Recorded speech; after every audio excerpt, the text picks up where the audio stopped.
Hi everyone, welcome to Sumi's healthy kitchen. வாங்க இன்னைக்கு புரதச்சத்தம் அதிகம் உள்ள சாம்பார் சாதம் நம்ம எப்படி செய்கிறதுன்னு பார்க்கலாம். நம்ம வழக்கமாக செய்கிற சாம்பார் சாதத்துக்கு கூட நான் பச்சை பட்டாணியும் சேர்த்துருக்கிறனால சத்தும் அதிகம், சுவையும் அருமையாக இருக்கும். இது நீங்கள் வேலைக்கு போகிறவங்க, லஞ்ச் பாக்ஸ் எடுத்துகிட்டு போகிறவங்களுக்கு ஒரு சூப்பரான ஒரு ஒன் பாட் மீல். வாங்க இன்னைக்கு அது எப்படி பண்ணுறதுன்னு நம்ம பார்க்கலாம்.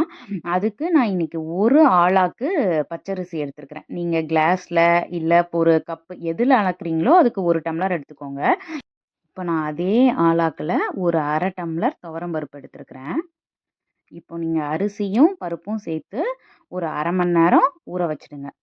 இப்போ நம்ம தேவையான பொருள் பார்க்கலாம். இதுக்கு நீங்கள் எந்த காய் வேணாலும் போட்டு செய்யலாம், நல்லாயிருக்கும். நாட்டு காய்கறிங்க கூட நீங்கள் யூஸ் பண்ணிக்கலாம். நான் இப்போ கேரட் எடுத்து வச்சுருக்கேன், ஒரு கேரட்டு, ஒரு குடமிளகாய் எடுத்து வச்சுருக்கிறேன். ஆனால் இந்த குடமிளகா சாம்பார் சாதத்துக்கு ரொம்ப சூப்பராக இருக்குங்க, நீங்கள் ட்ரை பண்ணி பாருங்கள். அப்புறம் பீன்ஸ் எடுத்து வச்சுருக்கிறேன், சின்ன வெங்காயம் ஒரு 5 சின்ன வெங்காயம் உரித்து வச்சுருக்கிறேன். நீங்கள் சின்ன வெங்காயம் இல்லாதவங்க பெரிய வெங்காயம் கொஞ்சமாக சேர்த்துக்கோங்க. அப்புறம் உருளைக்கிழங்கு கட் பண்ணி எடுத்து வச்சுருக்கிறேன், தக்காளி ஒரு மீடியம் சைஸ் தக்காளி கட் பண்ணியிருக்கிறேன், பச்சை பட்டாணி ஒரு கப் எடுத்து வச்சுருக்கிறேன். நான் ஃப்ரோசன் பச்சை பட்டாணி தான் எடுத்துருக்கிறேன். நீங்கள் ஃப்ரெஷ் இருந்தாலும் சேர்த்துக்கலாம், இல்லை காஞ்ச பட்டாணினா நீங்கள் ஊற வச்சு சேர்த்துக்கலாம். ஒரு புளி சின்ன பீஸு ஊற வச்சு வச்சுருக்கிறேன். இப்போ நம்ம சாம்பார் சாதத்துக்கு ஒரு ஃப்ரெஷ்ஷாக ஒரு மசாலா அரைக்க போகிறோம். இது ரொம்ப சூப்பராக இருக்கும், மணமாகவும் இருக்கும்.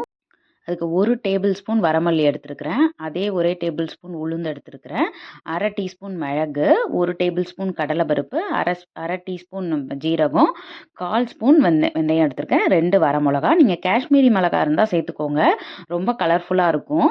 நான் இப்போ என்கிட்ட இல்லை, அதனால் நான் சேர்க்கல. ஒரு கடாயில் இந்த பொருளெல்லாம் நம்ம சேர்த்து மீடியம் ஃப்ளேமில் வச்சு வறுத்துக்கோங்க. எண்ணெயெல்லாம் எதுவும் சேர்க்கணுன்னு தேவையில்லை. நல்ல ஸ்லோ ஃப்ளேமில் நல்லா வறுபடட்டும், அது வரை வறுத்துக்கோங்க. நல்ல ஒரு ஸ்மெல் வரும். அப்போ நீங்கள் அதை எடுத்து ஆற வச்சு அரைச்சிக்கோங்க. நீங்கள் அரைக்கிறப்ப ஃபஸ்ட்டு கோர்ஸாக அரைச்சிட்டு அப்புறம் கொஞ்சம் தண்ணி சேர்த்து அரைச்சிக்கோங்க.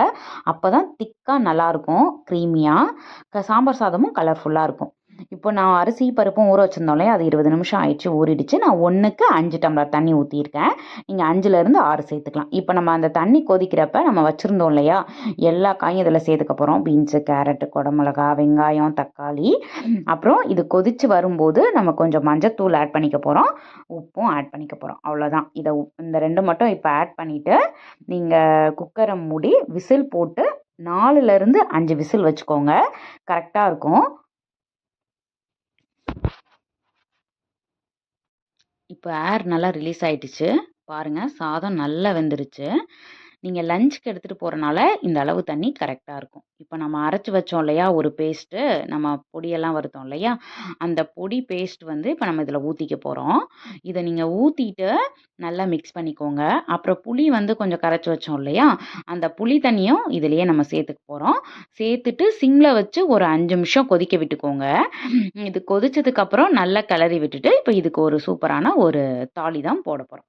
நீங்கள் 5 நிமிஷம் அப்படியே சிம்லேயே வச்சுருந்தீங்கன்னா அது அந்த ஸ்மெல்லாம் போயிடும், அந்த ரா ஸ்மெல்லு. அப்புறம் இப்போ ஒரு கடாய் எடுத்துக்கலாம். சூடானதும் நம்ம ஆயில் சேர்த்துக்கலாம். நான் ஒரு 3 டேபிள் ஸ்பூன் ஆயில் சேர்த்துக்கிறேன். ஆயில் சேர்த்ததுக்கப்புறம் ஒரு 2 டேபிள் ஸ்பூன் நெய் சேர்த்துக்கோங்க, வாசனையாக இருக்கும்.